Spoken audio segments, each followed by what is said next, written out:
राना साहब, जनरल फैज़ पाकिस्तान के शायद बहुत ही जो घाक किस्म के जनरल से, बड़े कहा जाना चाहिए कि होशियारी के मामलात में, सियासी समझबूझ के हवाले से भी, और एज डीजीसी या डीजीआई अगर उनका आप टेन्योर देखें तो मुख्तलिफ जगहों के ऊपर, अगर हर जगह देखो ना, सुप्रीम कोर्ट से लेकर एटीसी तक, मीडिया से लेकर कोई सिविल सोसाइटी तक, तो हर जगह मुझे जनरल फैज़ के बंदे नजर आते थे। लेकिन आज ये दिन है कि जनरल फैज़ की 14 साल की सज़ा हो गई। तो क्या कॉन्टेक्स्ट क्या है इसका, आपको क्या इसका तजिया क्या है? देखिए, इसमें जो आपने इंट्रो में जो अहाता किया इस इशू का, मैं समझता हूँ वो काफ़ी जामे और काफ़ी जो है वो डिटेल में आपने बात की है।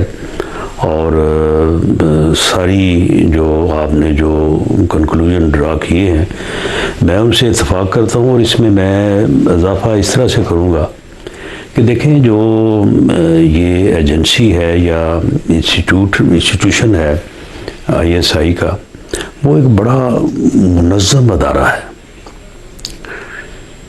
कुछ काम होते हैं जो अदारे की ज़रूरत होते हैं, उनको आप अपने तौर पे एनालाइज कर सकते हैं, उनको सही या गलत हम अपनी असेसमेंट या अपनी एक सोच के मुताबिक उनको इस तरह से जो है वो हम कैटेगराइज कर सकते हैं।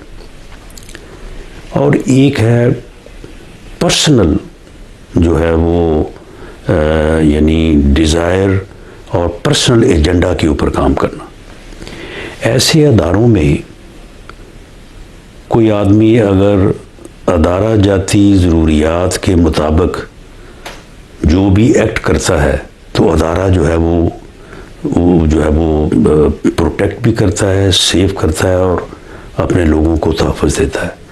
लेकिन अगर उनमें से कोई जो है वो अपने पर्सनल एजेंडे के ऊपर काम करे, तो फिर उसकी माफ़ी नहीं होती, उसकी फिर पकड़ होती है। फैज़ हमीद साहब यानी सीनियर तरीन पोजीशन पे थे, इससे आगे और कौन सी पोजीशन है? इससे आगे तो फिर आर्मी चीफ ही है। और उन्होंने जो भी काम किए, वो कभी उन्होंने बेनामी काम नहीं किया। जो भी उन्होंने किया, नाम लेके किया।